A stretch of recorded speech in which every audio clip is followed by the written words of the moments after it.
Hi hello नमस्कार सगळ्यांना। तर अशा प्रकारे आमची रक्षाबंधनची सुरुवात झाली होती।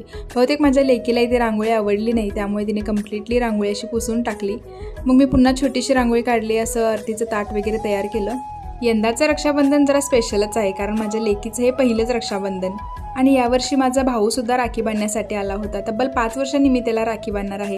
तसं लग्न झाल्यापासून मला रक्षाबंधनला इतकं उदास वाटत नाही, कारण 2 दिरांच्या स्वरूपात मला भाऊ मिळाले आहेतच। 2019ला आम्ही लास्ट रक्षाबंधन सेलिब्रेट केलं होतं। त्यानंतर तो आर्मीमध्ये भरती झाला आणि यावर्षी त्याला सुट्टी मिळाली रक्षाबंधनला।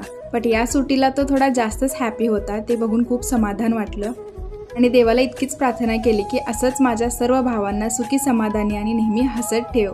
मग मी माझ्या भावाला नाम वगैरे ओढला, त्याचं औक्षण केलं आणि मस्तपैकी इथं राखी बांधून दिली।